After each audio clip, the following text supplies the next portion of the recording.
Pengertian daur hidrologi. Daur hidrologi adalah siklus alami yang melibatkan pergerakan air melalui atmosfer, laut, daratan, dan kembali lagi. Prosesnya meliputi penguapan, kondensasi, presipitasi, infiltrasi, aliran permukaan, dan pengembalian air ke laut. Ini adalah prinsip dasar dalam siklus air di planet. Selain itu, siklus air terjadi karena adanya proses-proses yang mengikuti gejala meteorologis dan klimatologis sebagai berikut. 1. Penguapan air dari permukaan tanah, sungai, dan lautan menguap ke atmosfer karena panas matahari. 2. Kondensasi. Uap air yang terkumpul di atmosfer mendingin dan berubah menjadi tetesan air atau butiran-butiran es membentuk awan. 3. Presipitasi. Ketika awan jenuh dengan uap air, mereka melepaskan air dalam bentuk hujan, salju, atau hujan es. 4. Infiltrasi. Air hujan yang mencapai permukaan tanah dapat menyerap ke dalam tanah, mengisi akuifer di bawah permukaan, atau mengalir ke sungai dan danau. 5. Aliran permukaan.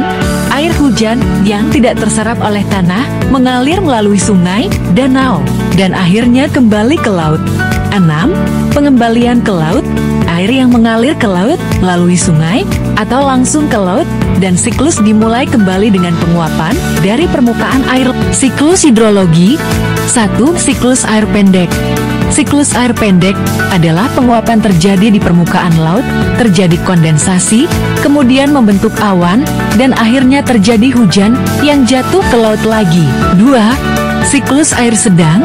Siklus air sedang adalah penguapan terjadi di permukaan laut, terjadi kondensasi, uap air terbawa angin, kemudian terbentuk awan di atas daratan, terjadinya hujan di daratan, dan mengalir lagi ke laut melalui sungai di permukaan. 3. Siklus air panjang.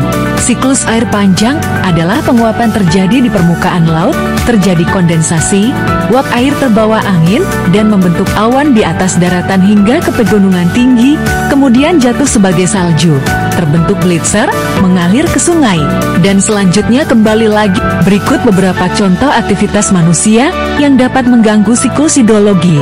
1. Pembangunan bendungan. Pembangunan bendungan dapat mengubah aliran alami sungai dan menahan air, mengganggu pola aliran air, dan mempengaruhi siklus hidrologi di daerah sekitarnya. 2. Deforestasi. Penebangan hutan secara besar-besaran dapat mengurangi transpirasi tanaman dan penyerapan air oleh tanah yang dapat mempengaruhi siklus air lokal dan menyebabkan perubahan pola curah hujan. 3. Pencemaran air. Pencemaran air oleh limbah industri, pertanian, dan domestik dapat mengubah kualitas air dan mempengaruhi siklus hidrologi, misalnya dengan mengurangi kemampuan air untuk mengalir secara alami dan mempengaruhi organisme hidup di dalamnya. 4. Penggunaan air tanah yang berlebihan. Penyedotan air tanah yang berlebihan untuk irigasi, industri, atau konsumsi manusia dapat mengurangi volume air tanah yang tersedia dan mempengaruhi pola aliran air permukaan dan bawah tanah. 5. Urbanisasi.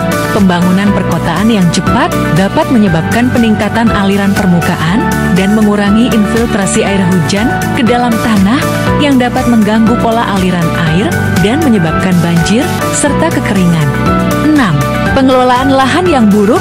Praktik pertanian yang tidak berkelanjutan, seperti pemakaian berlebihan pupuk dan pestisida, serta tanah terbuka yang tidak tertutup, dapat mengakibatkan erosi tanah dan mempengaruhi siklus hidrologi dengan mengubah pola aliran air permukaan. Dokumentasi seputar siklus daur hidrologi.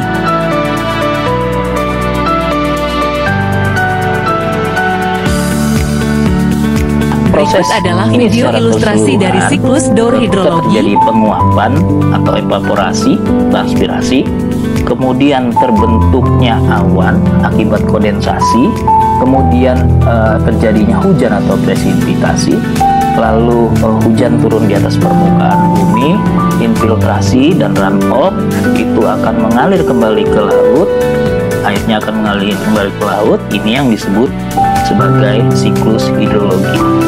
Dan siklus atau daur hidrologi ini akan berlangsung secara terus-menerus.